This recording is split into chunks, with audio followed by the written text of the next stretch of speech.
Hey everybody, I'm your host, Skatepod, and this is Info Bytes for the 21st of January 2013. Most people are probably already aware of this, but I'll report it anyway. The next DLC for Borderlands 2 has been released. Samlock's Big Game Hunt is the third DLC for the game, and is the third of 4 DLCs that are meant to be coming out for the game. The next DLC is scheduled to be hitting sometime in June. Samlock's Big Game Hunt is set in Agris, a new area of Pandora, and will of course in true Borderlands style add new weapons and enemies, such as vampire witch doctors. In a strange twist, the story takes place after the main one, so after the game is finished, but don't worry, you don't actually have to finish the game before playing the DLC. Earlier this week, the collector's edition for Europe and Australia for Dead Island Riptide was announced, titled Zombie Bait, which include DLC, weapon mod content, and other content. Anyone paying attention probably realised I said which included. I say this because Deep Silver came out and apologised and removed an item from the edition. What was included you can now see on your screen. The Zombie Bait edition contained a 12-inch statue of a bloody bikini-clad torso. The Zombie Bait edition was announced in the morning on the 15th this week and quickly got a lot of attention and generated a lot of hate from the community, with claims of it being too sexualised.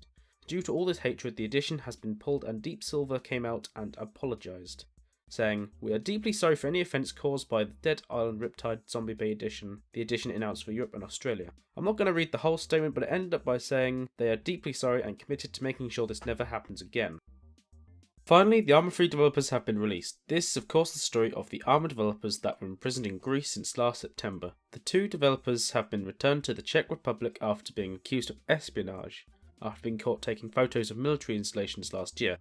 Now after 4 months they've been released and let out on bail at a cost of €5,000 each. Nothing has been said about what they are actually doing taking the photographs. The developers say they are doing research, but this does not explain why they are doing it without permission. But it is good news to hear that they have finally been released and free to go home. Too Human, the 2008 game made by Silicon Knight, has been pulled from the Xbox Live Marketplace. This is part of the Recall and Destroy order, which was part of the November court rule. The Recall and Destroy order was awarded to Silicon Knight after it was found they had copied code from the Unreal 3 engine, which was in direct violation of the license to use the engine.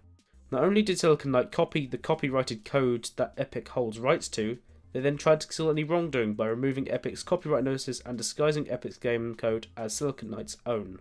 In short, what they did was nothing short of theft.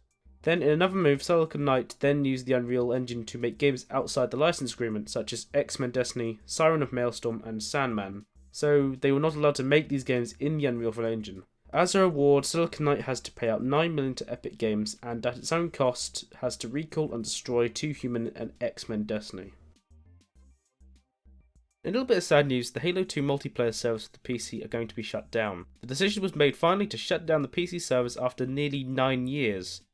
The PC multiplayer is the last of the Halo 2 servers to be shut down, as the Xbox multiplayer was shut down back in 2010.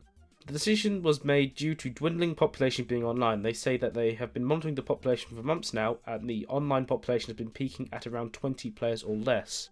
Honestly, it's a little sad to see the end of the multiplayer that most people would say got them into online gaming, but there is a point to shutting it down. It's very old now, and keeping it running must really not be cost effective. But I will give everyone a little challenge who owns Halo 2 on the PC and who might be able to run it. When the Xbox servers were shut down, it was possible for people who were still playing online games, and I believe searching for them, to keep playing. After the shutdown, no one else will be able to go online, but anyone else still on can stay on until they leave the multiplayer. You might be wondering why I give you this little challenge, simply because the last person playing Halo 2 multiplayer on the Xbox won some cool stuff, and I thought it'd be funny. By the way, I'm not promising anything. The Halo 2 servers are due to be turned off in February this year. Thanks for watching everybody. If you want to see more from me or the GGG, the links are in the description or on the video.